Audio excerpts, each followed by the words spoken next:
I nderuara të dashur vëllezër dhe motra më Krishtin.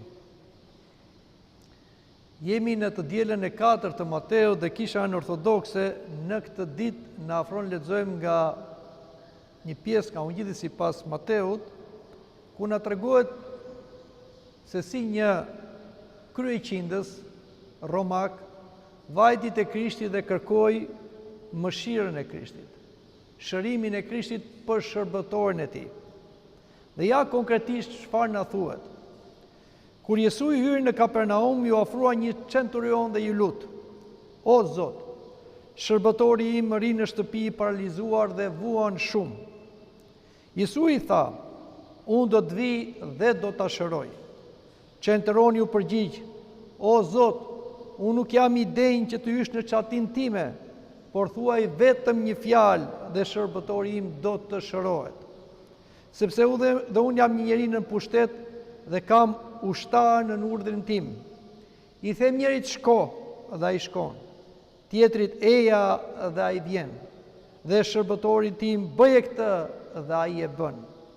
Kur Jesu i dëgjoi, u mrekullua dhe u tha atyre që e ndiqnin: "Në të vërtetë po ju them se as në Izrael nuk gjeta një besim kaq të madh. Dhe po ju them se shumë do të vinë nga lindja dhe nga perëndimi dhe do të ulen në tryezë me Abrahamin, Isakun, Jakobin në mbretërinë e qeve.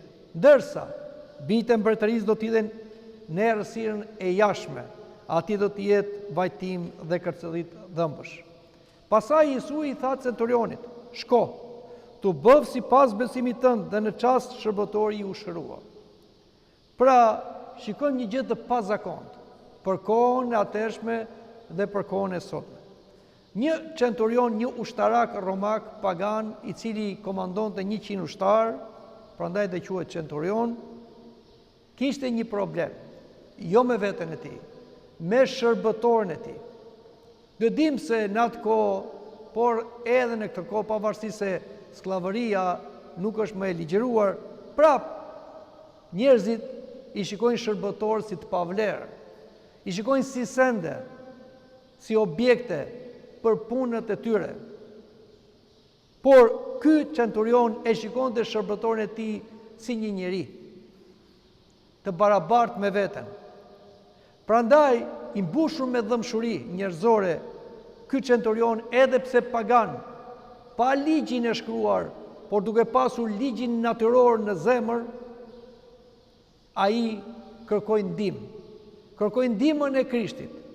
Kishte dëgjuar që Jesui shkonte vend më vend në Izrael dhe bënte shërime. Dhe çdo shërim dhe lëngat në popull. Mori kurajo, edhe pse ishte një pagan, dhe i kërkoi Krishtit që të shkonte dhe të shëronte shërbëtorin e tij. Por çfarë ndodhi?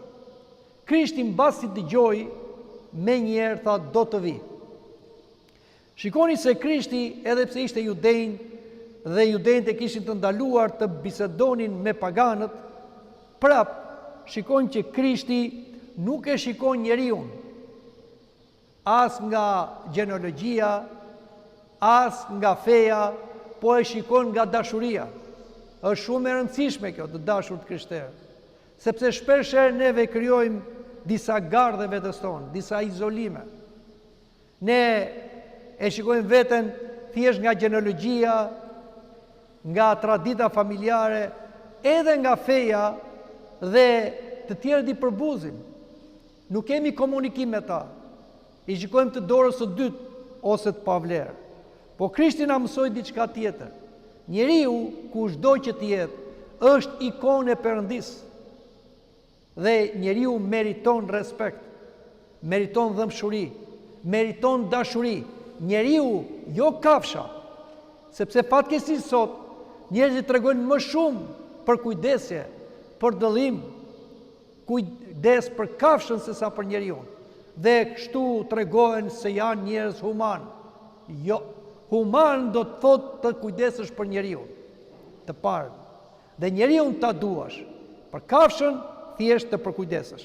Por le të vim tek rasti i centurionit. Dhe Krishti shkoi për të shkuar te shtëpia e centurionit. Por duhet dini se në atë kohë judejt e kishin të ndaluar të hynin në shtëpinë e një pagani, sepse bëshin papastër, sepse nga ana ligjore paganët ishin papastër. Por Krishti i thevi këto pengesat të ligjit, sepse dashuria është për mbi ligjin. Por shikoni tani si reagoi centurioni.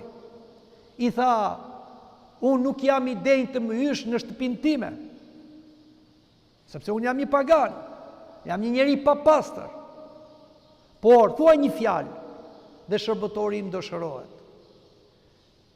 Krishti është biri dhe fjala e Perëndis bërbi njeriu.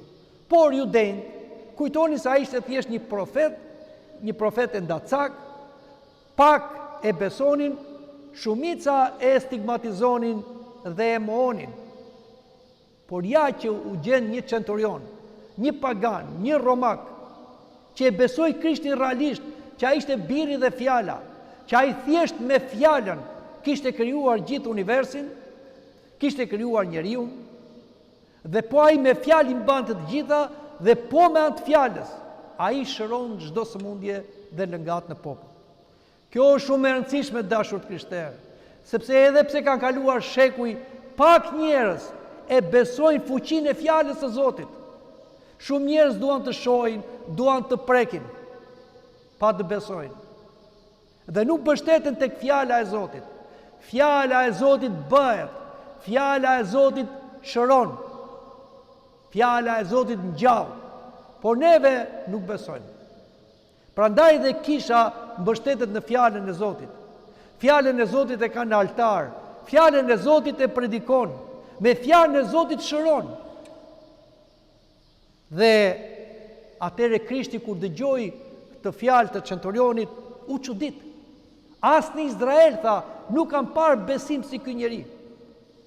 Sepse izraelitët, edhe pse kishin ligjin e shkruar, ata prap nuk besonin në Krishtin.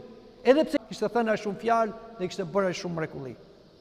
Dhe Krishti i tha, shko, u bëf sipas besimit tënd. Dhe në atë moment që Krishti tha, u bëf sipas besimit tënd, u shërua shërbëtori.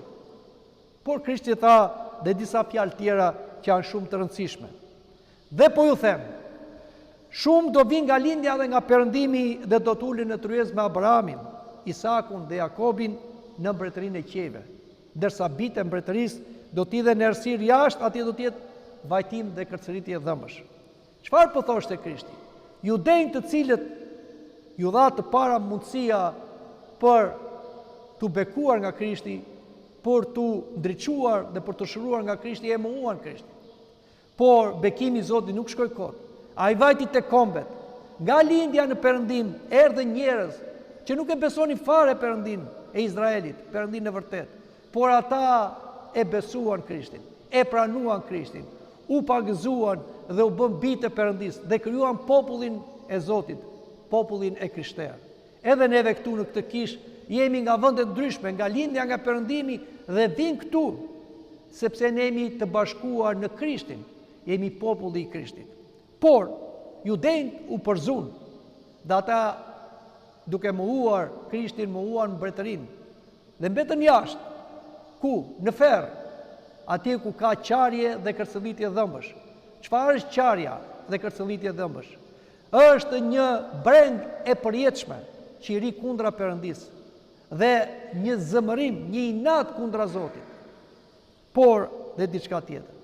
Këto fjalë nuk janë vetëm për judejt, janë për ata të krishterë ortodoks, që edhe pse i ka një traditë krishtere, ka një familje të krishtere, madje edhe pse janë pagëzuar në kishë, nuk vinë në kishë. Kariq këtë boshë e kësaj kishe është akuzë për gjithë ata që janë këtu rreth kësaj kishe, banojnë këtu afër, disa metra nga kisha dhe nuk vinë. Si do për ligjen ata? Ata mund të mburen që ne jemi ortodoks, ne kemi familje ortodokse, e të tjera histori të gjysheve së të gjysheve tyre. Por çfarë bëjnë ata për vete? Nuk ne do gjykojmë me veprat të tjerëve, ne do gjykojmë me veprat tona. Dhe Zoti nuk të riqet as nga tradita, as nga pozita. Zoti të riqet nga besimi.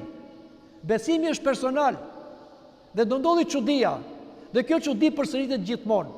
Ata që janë të krishterë me tradit, fatkeqësisht ka raste largohen nga Zoti, largohen nga kisha, dhe dëmi është i tyre, sepse largohen nga mbretëria e qeve.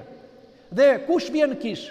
Vjen njerëz që nuk kanë pasur as tradit, as një uri, por ata vinë dhe mbushin kishën. Dhe ata bëhen të krishterë. Jo vetëm bëhen pjesëtar të kishës tu në tokë, po bëhen pjesëtar të mbretërisë së qeve në qiell.